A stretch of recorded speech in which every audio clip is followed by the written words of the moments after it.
Muy buenas noches y bienvenidos a Los Informantes. Soy María Elvira Arango y aquí estamos como siempre, como todos los domingos con tres grandes historias.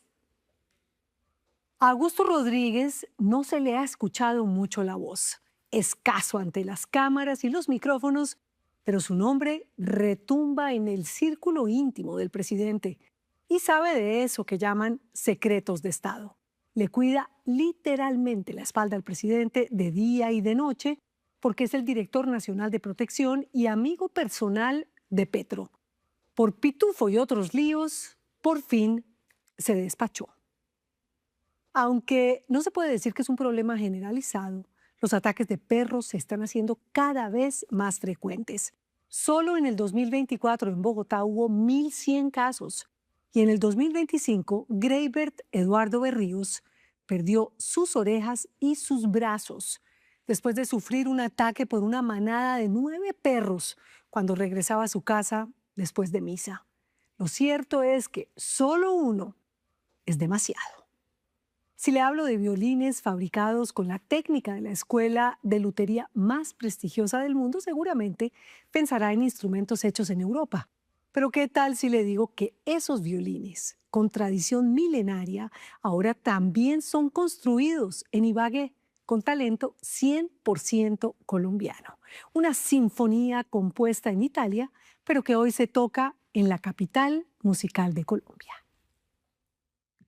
Empecemos. Esta semana fue particularmente agitada para Augusto Rodríguez, director de la UNP, por las supuestas relaciones del zar del contrabando, alias Papá Pitufo, con el alto gobierno. Y su nombre saltó por ahí y resolvió desahogarse y contar su versión de los hechos.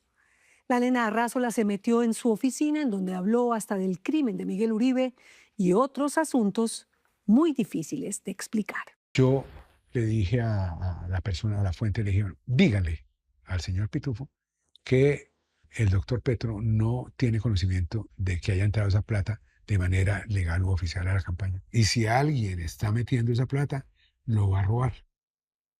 Entonces, dígale quién soy yo. Le dijo, sí, entonces encontrémonos para hablar. Yo le puse una cita en Teusaquillo, en un sitio que se llama el Clan Destinos. Se llevó con esas personas y me dijo, sí, yo sí entregué una plata. Yo se la entregué al señor, eh, al español. Xavi Vendrell. Xavi Vendrell. Yo se la entregué a él. Te lo dijo Pitufo Me lo directamente.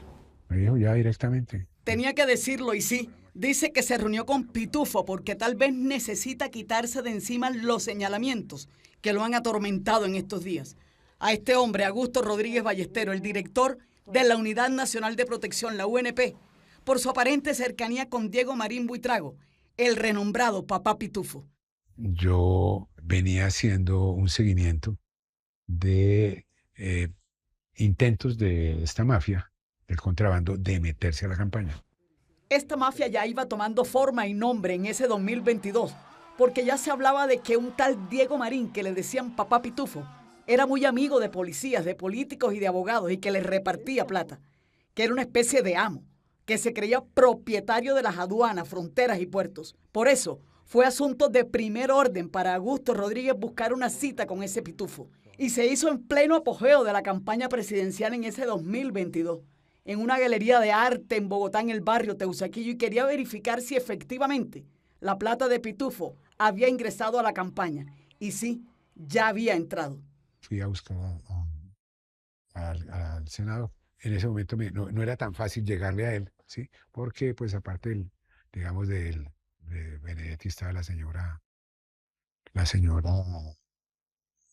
Laura Sarabia, y yo no he tenido en los últimos años muy buena relación con la esposa del doctor Petro.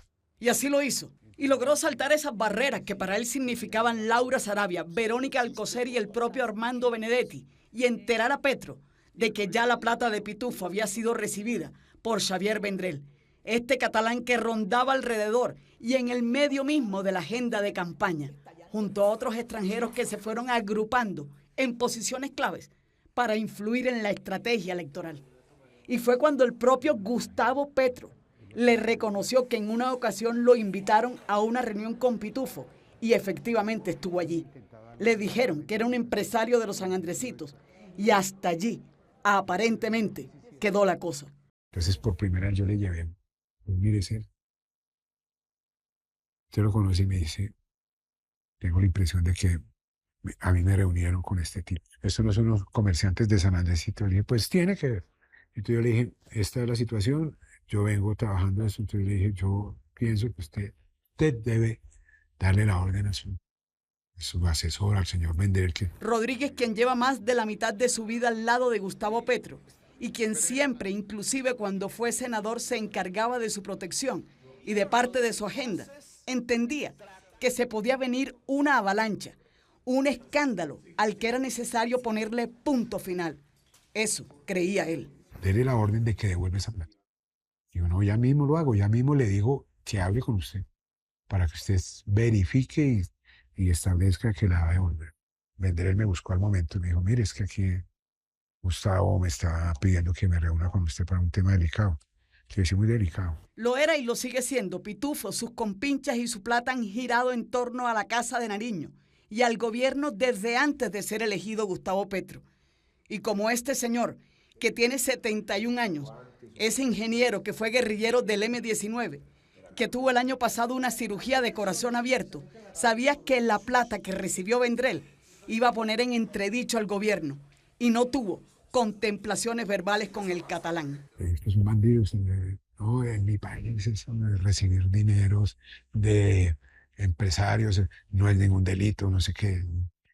Usted sabe qué clase de empresario es ese señor. Usted es un bandido, no sé qué. Entonces me dijo, no, se puso a decir, yo soy una persona que tengo una trayectoria, que yo en mi país he luchado por cosas muy importantes. Yo fui parlamentario, yo luché contra la corrupción. En esa misma cita se fue enterando de que además hubo otra reunión con Pitufo en España, a la que asistieron Vendrell y Benedetti. Lo que me dijo fue, yo llegué a Madrid en una oportunidad y me encontré con que en una reunión, en esa reunión estaba, obviamente iba a llegar el senador La famosa Petro, reunión de sí, Madrid.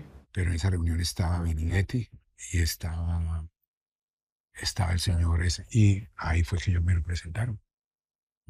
Por eso fue que yo esa tarde dije, esa noche dije, cuando llegó Benedetti, lo único que sé y que dije con claridad es que porque por primera vez yo se mencionaba a Pitufo, yo fui el primero que lo Cierto. mencioné, diciendo quién era y que había, ¿sí? Intentó meter la plata. Fue más allá del intento. En esta casa de Guaymaral, al norte de Bogotá, Pitufo le entregó a Vendrell y a Néstor Daniel García, quien aspiró al Senado en marzo pasado por el Partido Verde y quien fue director de Diálogo Social Distrital en la alcaldía de Claudia López, 500 millones de pesos, cuando, según dice el propio Augusto Rodríguez, le pidió que lo devolviera. No fue tan sencillo convencerlo. Yo le dije, usted tiene que devolver la plata, tiene que devolverla completa y ya la tiene que hacer. Ya dijo, no, es que ya no está, de pronto no está completa. Rodríguez cuenta en detalle que le pidió a Vendrell que se grabara entregando la plata. Aceptó, pero el video no apareció jamás.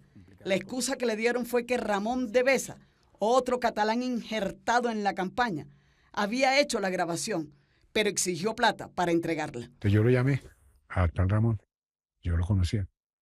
Lo había conocido porque él se había acercado también al tema de la protección. Él tenía un grupo ahí, protección y el tema de cuestiones de ciberseguridad y no sé qué más. Bueno. Y entonces me dijo, sí, ¿a mí quién me va a pagar? Digo, yo no tengo nadie. Usted le está haciendo un favor a un amigo, a un paisano suyo, ahí me entrega ese video, se acabó. Y no tengo nada más que hablar con usted y lo corté. Ahí quedó este episodio, el de la grabación y la plata. Y de ninguno de los dos se sabe con certeza nada, porque nadie parece tener la prueba reina de que la plata se la retornaron al llamado zar del contrabando. Pero hoy ya vamos en que los alcances de este papá Pitufo aparentemente llegaron hasta la Dirección Nacional de Inteligencia. Y ahí ya no quiere meterse porque es asunto de otros.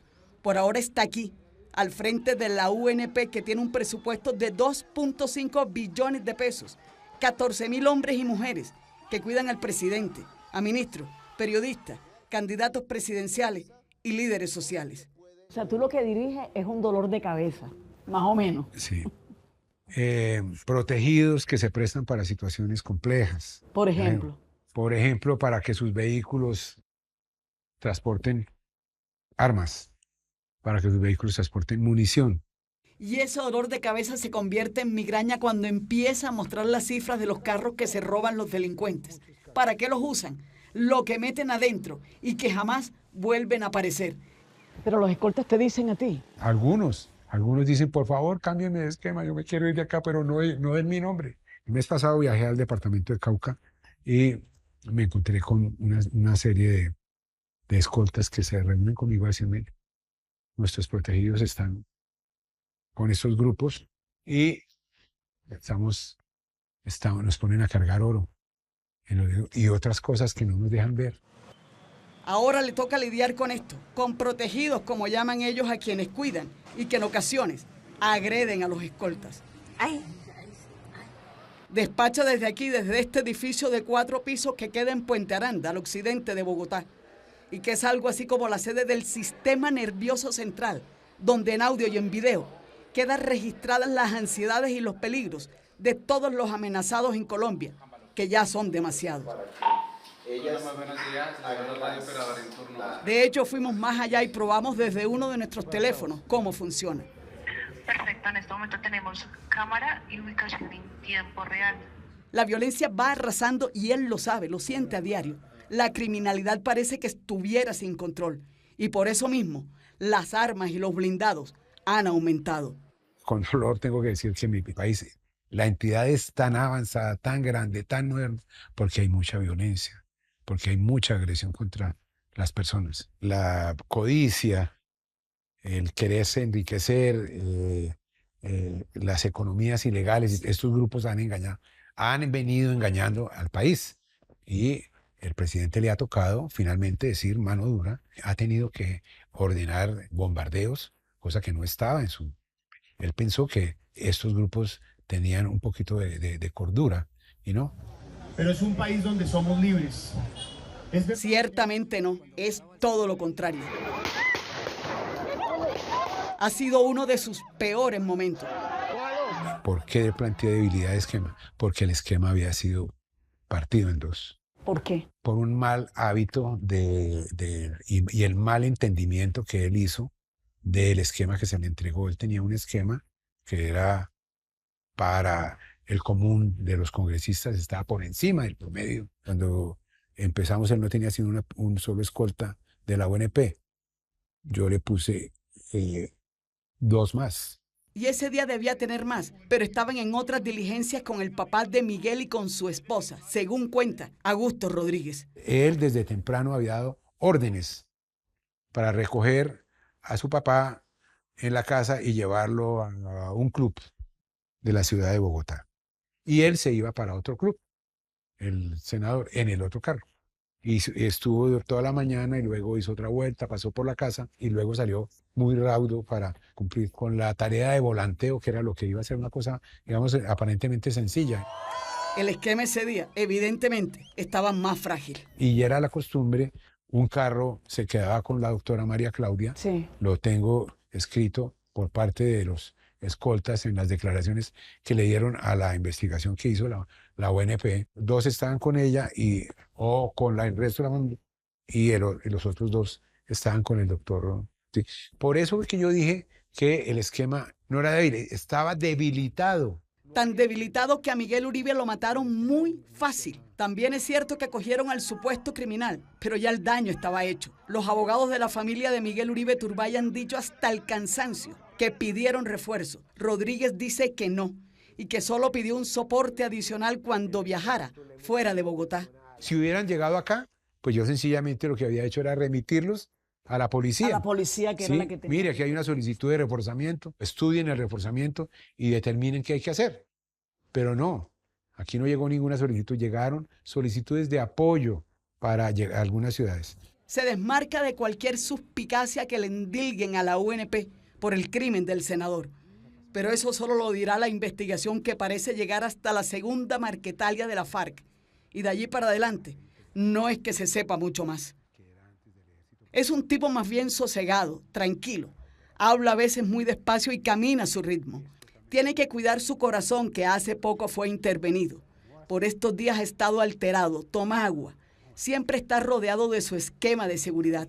No le quitan los ojos de encima ni siquiera dentro del edificio, cuando caminamos un rato. Indígenas, ¿sí? Entonces, desde por acá. Anda ahora con otra inquietud, y es qué va a pasar con los guerrilleros de la FARC que están en este piso y que estaban asignados a cuidar a los del Partido Comunes, que desaparece porque en las elecciones de marzo pasado no lograron pasar el umbral necesario. Es un tema que tienen que resolver ellos, los firmantes. Tienen que reunirse y mirar cómo lo van a hacer. Tienen que resolverlo entre ellos. Wow. El criterio de confianza, por ejemplo, quedó establecido que el criterio de confianza debe ser del partido, pero la pregunta es si el partido ya no existe. Ya no existe. No cayó nada ni evitó preguntas, respondió con algo de desparpajo, tal vez porque le achacan todos los males que ha tenido este gobierno. Aquí estará hasta el 7 de agosto de este año. Es probable que si gana la izquierda en las presidenciales, tendría un alto cargo en esa nueva administración. Por ahora está concentrado y con los ojos bien puestos en los candidatos actuales. En todos, es que no les puede pasar nada. Esa es su misión. Y así lo queremos todos los colombianos. Muy buena suerte.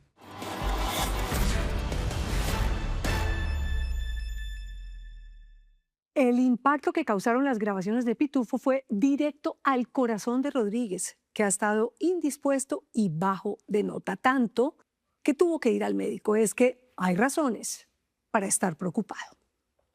Los espero después de comerciales. El joven que sobrevivió a una jauría de 9 perros bravos que le arrancaron las orejas y los brazos. La sonrisa de un valiente. Ya nos vemos. Lo más sorprendente de lo que cuenta Greybert Berríos no es solo cómo perdió sus 2 orejas y sus 2 brazos y los 19 días que estuvo en coma al borde de la muerte por el ataque de una jauría furiosa de 9 perros un día cualquiera después de haber ido a misa. Lo más increíble es su fortaleza, esa manera con la que ha asumido su nueva realidad. Simón Posada se sorprendió por su valiente actitud y su enorme sonrisa. Sí, a pesar de todo. Siempre me han gustado bastante los perros. Yo soy más amante de los perros que de los gatos. Incluso era tan así que para donde yo iba, perros así desconocidos venían y se me acercaban y me movían la cola y yo... A pesar de todo lo que le pasó, a Greybert Eduardo Berrío le siguen gustando los perros. Sí los amo, pero pues sí lo tengo, es como inconscientemente tengo ese trauma de lo que me pasó. Él perdió sus 2 brazos y sus 2 orejas por cuenta de un ataque de 9 perros en el sur de Bogotá. Recibió alrededor de 150 mordeduras en todo su cuerpo. En la noche del ataque, el 25 de marzo de 2025, las calles de toda Colombia estaban vacías. Como era partido, pues todo el mundo estaba encerrado. Pues... Mientras la selección Colombia se dejaba empatar 2-2 en su partido contra Paraguay en las eliminatorias del Mundial 2026, Greybert salía de misa y tomaba un atajo para regresar pronto a su casa. El diamante en esa misma noche, como a las 8 de la noche, hablamos. Yo le mando un mensaje y él me dice, ya voy para la casa. Y yo le digo a él, bueno, me avisas cuando llegue a la casa. Ella es Francesca Rivas, la novia de Greybert. Ambos se conocieron cuando estudiaban en la escuela en Venezuela. Él se vino a vivir a Colombia en 2024 y se hicieron novios por redes sociales. Y yo veo que no me respondió el mensaje, le llegó el mensaje, pero no me respondió. Greybert tiene 20 años, llegó a Colombia huyendo de la mala situación social y económica del país vecino. Tocaba pelear por una leche, tocaba, como que dice, cruzar los dedos por una harina. Él y su familia llegaron a aguantar hambre en Venezuela. Bastante hambre, triste, todo eso. Sí me acuerdo una vez que duramos todo el día sin comer. Greybert perdió a su mamá hace unos años y vivía con su abuela en Venezuela. Su papá y su madrastra emigraron a Colombia hace un tiempo y ella, que siempre lo ha tratado como uno más de sus hijos, viajó a Venezuela para traerlo a Bogotá. Siempre me ha tratado como un hijo y pues yo también le he agarrado mucho cariño a ella. Apenas tuvo la mayoría de edad, Greybert empezó a trabajar en Colombia. Trabajé en la chaza, o sea, vendiendo tinto. Trabajé de construcción, trabajé descargando mulas, trabajé de jardinería. Greybert empezó a ser feliz en su nuevo país. ¿Y qué te contaba el de Colombia? Que era muy bonito, que trabajaba mucho. El hambre que había sufrido en Venezuela empezó a ser solo un mal recuerdo. Lo que sí me gustó bastante de aquí, la changua. Siempre él está alegre. No hay ningún momento que él esté triste. Me sentí admirada por él. Tiene una muy buena forma de ver su cuadro en el futuro y eso para uno es impactante. Son los pacientes que tienen... Ella es la doctora Catalina Ruiz de la Fundación CIREC, que trabaja por las personas con discapacidad física en Colombia. Ella ha acompañado a Graeber desde que salió del estado de coma en el que estuvo después del ataque. ¿Cómo fue ese día? Yo venía de la iglesia, pasaba por ahí para recortar camino hasta la casa. Graeber tomó el atajo por un lote vacío que es propiedad de la alcaldía de Bogotá. Ellos estaban haciendo allí un proyecto de vivienda de interés social, pero se frenó por pleitos con la comunidad. Impedir la terminación de la obra indujo a un abandono del terreno y nadie tomó acciones preventivas ambientales, de cuidado, de policía, sobre las circunstancias que iban degenerando la situación del terreno. Él es Omar Prada, abogado de Graeber, que está haciendo una serie de acciones contra varias entidades distritales. Y estamos intentando una acción administrativa inicialmente para que sean reconocidos los daños a Graeber y a su familia. Una perrita empezó a ladrarle cuando caminaba por ese camino improvisado, que debía estar cerrado y que no contaba con iluminación ni andenes. La perra viene y me lanza la pierna. Claro, yo me asusto porque yo dije, no, esta perra me quiere morder. Lógicamente no corro porque ya la tengo ahí mismo encima. La perrita no paraba de seguirlo y ladrarle hasta que llegaron otros más. Estos animales son de un habitante del sector y sus perros ya han atacado a varias personas. Yo me quité el bolso y me lo pongo tapándome.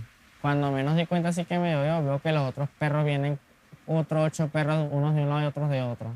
Según un censo de 2022, en Bogotá existen al menos 66.000 perros callejeros. Algunos de ellos se comportan como manadas y son instrumentalizados por pandillas o habitantes de calle para atacar a personas. En el barrio de Graeber, el Instituto Distrital de Protección y Bienestar Animal ha intervenido a más de 100 perros del sector, entre ellos 4 de los que lo atacaron a él, que están bajo cuidado y vigilancia de la institución.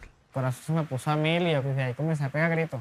Empezaron a morderlo. Desde la primera vez que me agarraron el pie, y dije, no, estos perros tienen mucha fuerza, en cualquier momento me tumban. Tenían hambre o estaban drogados. Graeber rodó por el barranco. No podía levantarme porque tenían los perros latiéndome, me lanzaban a los brazos y me lanzaban hacia la cara. Estaba boca abajo, de repente siento el jalón del lado derecho cuando me arrancan la piel de la axila, me muerden ahí abajo el brazo y pues yo le hacía fuerza para acá y ellos para allá, yo le hacía fuerza para acá y ellos para allá. Primero me lanzan hacia el ojo. Ahí yo me cubro el ojo, me arrancan la oreja. En ese momento, Graeber se dio por vencido, se dio por muerto. Bueno, Dios, si es tu voluntad de que yo muera en la boca de tus perros, o sea, si hasta aquí llegué yo, si este es mi día, bueno, aquí me entrego. No voy a pelear más contra usted ni contra la muerte, le dije yo. Después de decirle esas palabras a Dios, los perros se calmaron.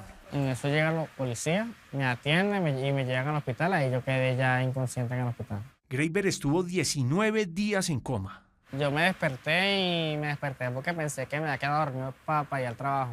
Al momento de despertar no sabía que algo importante le faltaba para poderse levantar de la cama. Hasta donde recuerdo, yo hice el impulso con los brazos para levantarme.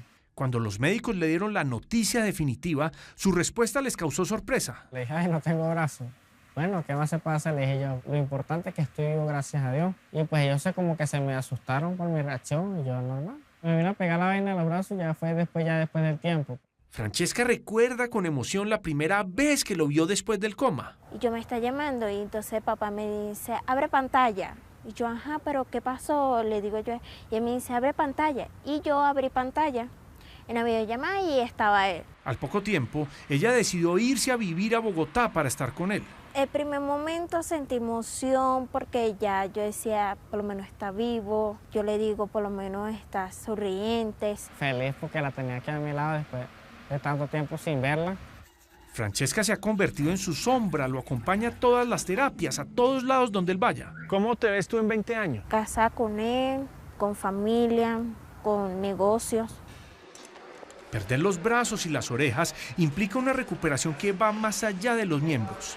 En la Fundación CIREC ha sido atendido por todo tipo de profesionales. En la parte de psicología, él tenga como una aceptación y se enfrente a los sentimientos que uno debería enfrentarse en un proceso de duelo por perder pues, sus miembros superiores, todo lo que conlleva a eso. La doctora no recuerda haber atendido un caso tan grave por ataque de perros.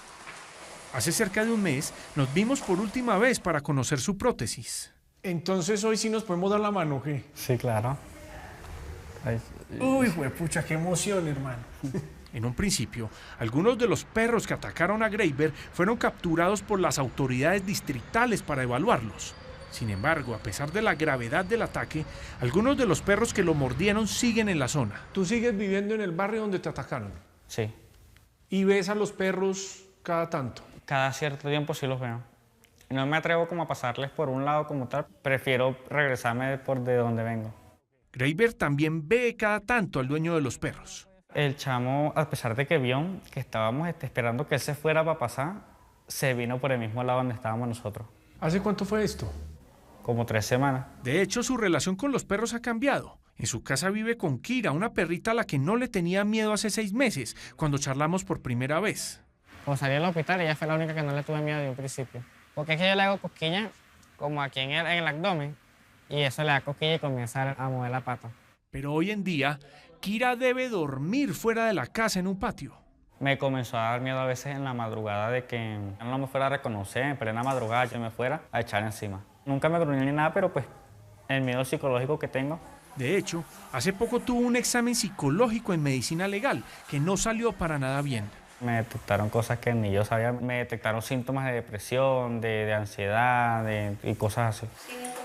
Graeber está dedicado a ejercitar sus muñones para poder usar las prótesis y tener un poco más de independencia. Para comer, poder cocinar, vestirme yo solo, poder hacer muchas cosas yo solo. Saber escribir con el gancho o con la mano. Pero no solo eso. Cuando un ser humano pierde una extremidad, queda en el muñón una sensación conocida como miembro fantasma. Siento lo último que el cerebro sintió en el brazo, que fue hinchazón, ardor, que si cosquilleo, cosas así. Pero el efecto psicológico de tener la prótesis le ha calmado esa sensación incómoda. Pero cuando me ponga la prótesis comienza a disminuir la sensación porque ya como que me mira así, mira, no, si tengo un brazo. Con sus 20 años de edad está aprendiendo a vivir de nuevo después de la tragedia. Desde entonces no ha podido volver a trabajar y no ve la hora de ponerse manos a la obra con sus prótesis. Quiere estudiar periodismo y volver a trabajar en lo que pueda y en lo que le den la oportunidad. Todavía es demasiado pronto, ha pasado apenas un año y están por verse nuevas secuelas psicológicas y físicas. Pero su fe en Dios y su buena actitud lo han ido sacando de la depresión poco a poco. Así que se puede decir que después del brutal ataque, Graeber definitivamente ha vuelto a nacer y claramente a sonreír.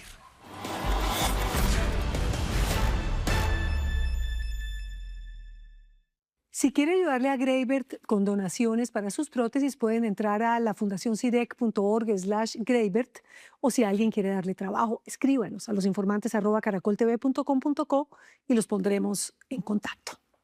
No se vayan, los espero después de comerciales. Violines Stradivarius Made in Colombia.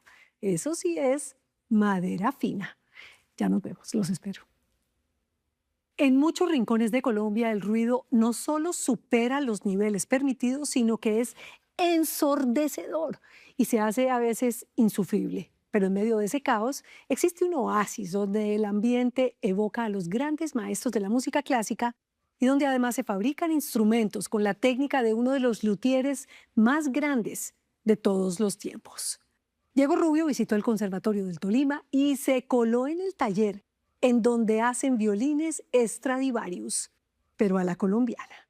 ¿A estudiar qué? ¿Lotería? ¿Lutería? Y yo, no, papá, de la construcción de instrumentos de cuerda frotada, y es lo que realmente me apasiona. Ahora, su papá pensó que usted lo que quería era vender lotería. Posiblemente.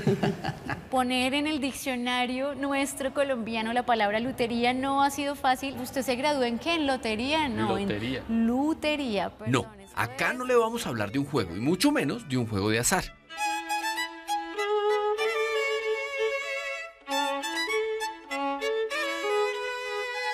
Todo lo contrario. Le vamos a hablar de un oficio que requiere conocimientos y habilidades que poco tienen que ver con la suerte. Y no No es lotería con O, es lutería, con U y con H intermedia. ¿Qué es la lutería? Usted va al médico porque me dolió el estómago, porque me dio fiebre. ¿Qué hace un instrumento cuando está enfermo? Ir a luthier. Cuando nosotros hablamos de lutería, hablamos del experto en el instrumento, desde concebirlo, construirlo, repararlo, restaurar. La lutería es básicamente el oficio artesanal de diseñar, restaurar y mantener en buen estado los instrumentos.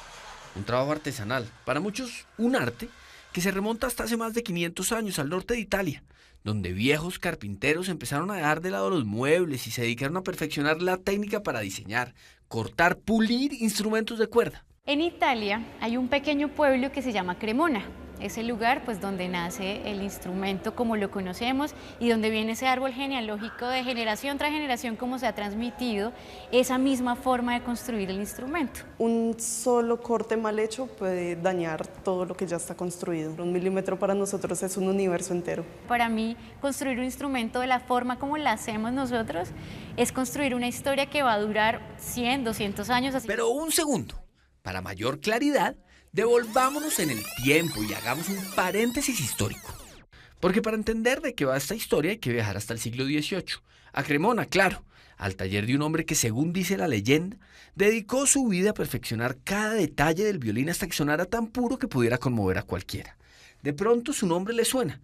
Se llama Antonio Stradivari o Stradivarius en español. Antonio Stradivari se le considera el padre de la lutería. Él es el gran referente de los mejores violines del mundo. Es la persona que lleva el violín a su máximo auge. Y es el modelo que seguimos nosotros en el Conservatorio del Tolima. El paso inicial es la consecución de los materiales, pero en el proceso te voy a ir indicando cuáles son. Ahora sí, enfoquémonos en el ahora. Olvidemos la Europa del Barroco y el Renacimiento y pongamos nuestra atención en el aquí, en Ibagué, la capital del Tolima y también la capital musical de Colombia, la ciudad donde está la primera escuela de lutería profesional del país. En el mundo creo que no hay más de 35 escuelas profesionales. Hay muchas academias que enseñan 1 o 2 años y ya está. Pero como la estamos nosotros pensando, somos pocos en el mundo, de hecho. Sí, oyó bien. En Ibagué, en el Conservatorio del Tolima, está una de las pocas, una de las 30 y pico academias profesionales de lutería que hay en el planeta. Y ojo a este dato. Es apenas el segundo centro musical en el mundo que recibe el apoyo de la Escuela de Cremona, la escuela que guarda y transmite el legado del mismísimo Stradivarius. ¿Con cuántos países en el mundo tiene convenio la Escuela de Cremona? China y Colombia. Y de allí se hace importante que ellos además nos aporten el conocimiento, sus profesores, la revisión, la parte académica de todo lo que una estructura en conocimiento de construcción de un instrumento se requiere. El convenio entre las escuelas del Tolima y de Cremona es en serio. Las instrucciones a la hora de enseñar y hacer los instrumentos vienen todas desde allá. Son originales, por decirlo de alguna manera. Maestros italianos viajan a Ibagué para dar seminarios y revisar las herramientas, los procesos, los talleres. Y algunos alumnos, los más destacados, los más afinados, completan los últimos semestres en Cremona. Permite que los maestros puedan venir al conservatorio, hablar con los estudiantes, revisar los trabajos, hacer un poco de curaduría de lo que estamos haciendo. Porque ese pensum está construido por los italianos y consideramos que para darle la formalidad que esto requiere y que llegue a ser una escuela internacional como lo pretende Cremona y sus escuelas, la escuela de Stradivarius, ya hay que ligarlo para que ellos sean un poco nuestros grandes maestros. Al principio suena raro, puede parecer una exageración, un mito, fake news, que en una ciudad intermedia de Colombia estén siendo fabricados violines con la misma técnica del luthier de luthieres. Suena a cuento, realismo mágico. A mí me dicen, vi un buen violín y yo pienso en Italia, de pronto en Francia, Alemania. Yo soy violinista.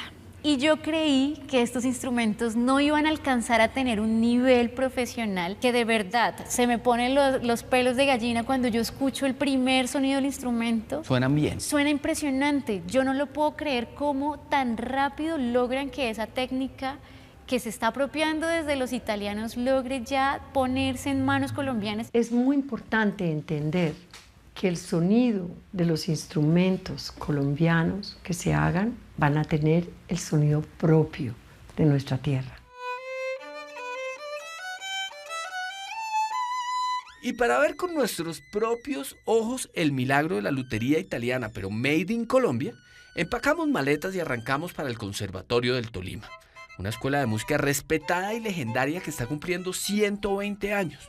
Un oasis de trombones, tambores, pianos, guitarras y violines en medio de la ciudad.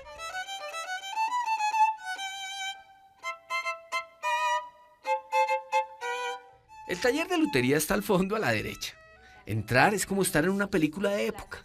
Perdonarán la exageración, pero uno sí podría llegar a sentirse como en la Italia de hace siglos, entre maderas, barnices, compases, puentes, clavijas.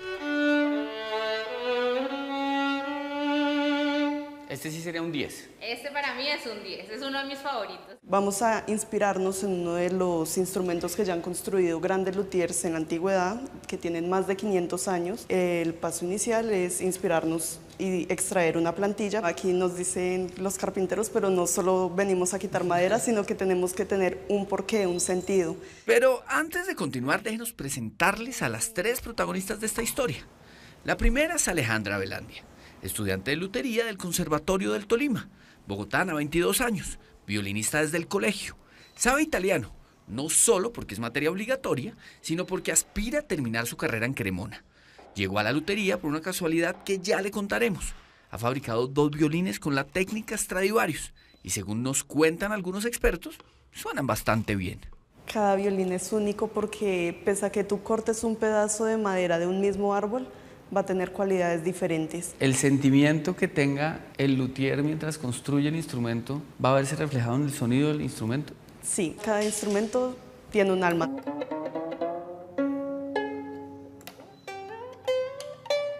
Ya estamos adaptando esa técnica de la construcción precisa, exacta de Stradivari que viene de la escuela de Cremona, pero ahora la queremos involucrar en nuestro contexto. La segunda es Diana Arévalo, coordinadora del programa de lutería. Ibaguereña, maestra en música.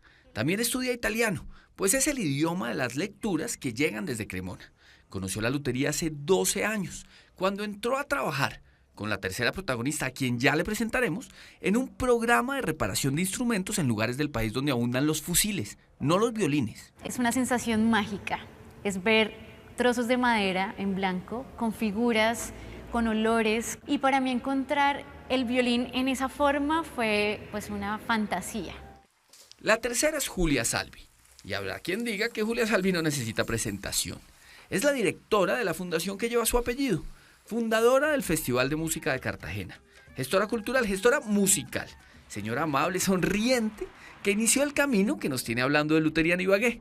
Ella tocó la primera nota de esta historia. El haber sido esposa del más importante constructor de arpas en el mundo me permitió conocer la importancia que tiene un instrumento en la vida de un músico. Estuvo casada con Víctor Salvi, un luthier de origen italiano, una leyenda de la lutería que heredó de su familia la pasión por el arpa. Murió en el 2015, pero antes conoció a Julia, conoció el amor y por eso mismo conoció Colombia. Y pensó que sería una buena idea fabricar en este país tan musical, tan pujante, arpas de primerísima calidad para exportar a Europa. Lamentablemente no duró mucho porque fue en un momento de violencia muy fuerte para Colombia y los instrumentos regresaban a Italia desbaratados porque en ellos buscaban droga. Julia y Víctor crearon la Fundación Salvi, dedicada a promover la cultura musical en Colombia. Y recorrieron el país buscando jóvenes talentos y sonidos autóctonos. Y descubrieron que hasta en los rincones más aislados había música, había músicos, había instrumentos. Incluso había algo parecido a los luthiers, pero eran más empíricos y también más recursivos de lo que habían imaginado. En algún momento nos encontramos con técnicos dentales que se convirtieron en luthieres. Es algo maravilloso. ¿Cómo llega un técnico dental a ser luthier? Porque una madre desesperada de no saber cómo cambiarle la cuerda al violín, ella recurre a su técnico dental. Ella sabe por su propia experiencia que tiene unos aparatos que le pueden permitir hacerlo. Claro. Y lo lleva a donde él y lo hace tan bien que empiezan a recurrir a él todos los demás. Pero, claro, no en todos los rincones de Colombia hay técnicos dentales o relojeros o joyeros que se le midan a arreglar guitarras y violines y tiples. Y los instrumentos dañados terminan generalmente o adornando una pared o en la caneca de la basura. se vuelve madera para las fogatas. Esa es la gran dificultad que vive el país, pero la conciencia de entender que se requieren expertos, que entienda la fineza de un instrumento, no importa dónde estés, hizo que ya pensáramos de que había que establecer una escuela. Pero antes de que naciera la Escuela Oficial de Luthiers en Ibagué, los Alba hicieron de todo. Organizaron talleres por el país con luthiers europeos, tuvieron escuelas temporales y hasta se inventaron una maleta con herramientas e instrucciones para los luthiers de pueblo. Todo tipo de estrategias para que los instrumentos se convirtieran, sí, en instrumentos, pero en instrumentos de transformación social. Darle un instrumento a un niño o a un joven en una región apartada, en una región que puede estar en guerra, es darle una oportunidad de vida. Todo lo que se ha escrito sobre darles oportunidades a los jóvenes o alternativas diferentes a la violencia siempre han sido positivas en una sociedad. Si tienes un instrumento a la mano, utilízalo para cambiar ese sentimiento y esa emoción que a veces nos nubla un poco la cabeza. Tal vez eso es lo que le gusta a Alejandra de la lutería, que le hace olvidarse de las emociones negativas que a todos a veces nos nublan. Trabajando en un instrumento se olvida del mundo, o mejor, su mundo se centra en ese instrumento. Hija de un vigilante y un auxiliar de cocina con cero afinidad musical y ritmo de ametralladores, conoció la lutería cuando su violín medio destartalado se dañó y le recomendaron buscar un luthier, y ella lo hizo sin saber eso qué significaba. Lo único que entendió fue que el arreglo le iba a salir carísimo. Pues yo realmente no tenía cómo responder con estos recursos. A lo que el hombre me propuso trabajar como medio de pago. Trabajaba ayudándolo a hacer los instrumentos. No, barría, lavaba baños, limpiaba el polvo de los instrumentos. Mientras hacía el aseo, Alejandra se fue enamorando de la lutería y entendió que quería dedicarse el resto de su vida a darles vida, a sanar instrumentos. Pero había un pequeño problema. No tenía ni idea dónde podía estudiar eso tan raro. Iba a ingresar a un curso de ebanistería, tan siquiera para tener conocimiento de las herramientas, de la madera, pero me comentan que en el Conservatorio del Tolima hay una carrera que enseña lutería. Entonces, y usted no lo podía creer. No lo podía creer, yo no. ¿Y cuánto costará esto? No sé. La carrera de lutería en el Conservatorio de Ibagué es gratis. Dura 6 semestres, más el tiempo que pasan los estudiantes más pilos en Italia. Todos deben fabricar al menos un violín o una viola o un violonchelo de principio a fin. Y todos también deben aprender sobre ángulos, sobre pinturas, sobre materiales. Un luthier tiene que ser físico-químico, diseñador, pintor, debe ser biólogo para conocer el tipo de madera. Ven diseño, tienen que aprender a dibujar el instrumento, a entender los ángulos, las medidas y demás. Ven gestión del emprendimiento porque queremos que la gente salga a hacer sus propios talleres. Hoy en día, el programa de lutería tiene 42 alumnos inscritos. Vienen de todas las regiones del país. El menor tiene 17 años, el mayor 67. Y ojo, hay de todo. Carpinteros, artistas, soldadores, mejor dicho, falta un técnico dental. Vienen grandes artistas que han hecho empíricamente trabajos con madera, vienen de la ebanistería, vienen pintores o vienen ingenieros. Y vienen de orquestas filarmónicas, sinfónicas. De los mariachis, o sea, de todo, sí. Mejor dicho, no importa de dónde vienen, sino para dónde van. Porque como repiten, convencidas las 3 protagonistas de esta historia en clave musical. El fin último de la escuela no es únicamente que los estudiantes aprendan a hacer y a reparar instrumentos. Es que esos mismos estudiantes puedan tener una oportunidad de trabajo, una oportunidad de vida, una opción diferente a la informalidad, a la pobreza, incluso al reclutamiento. Alejandra, un sueño. Llevar instrumentos de calidad a los que menos recursos tengan. De pronto un poquito lo que le hubiera gustado a usted cuando niña. Sí. Ha sido el legado que he querido cuidar y preservar de mi esposo. Es para los jóvenes colombianos y para el futuro de nuestro país. ¿Para qué tener una escuela de lutería de Colombia? Para que siga existiendo la música. Sin instrumentos no tendríamos música. Es sencillo. Música escrita, música tocada con el alma. Música que cuenta una historia. Una historia que gracias a los violines tipo Stradivarius hechos en Colombia, ahora empieza a sonar diferente.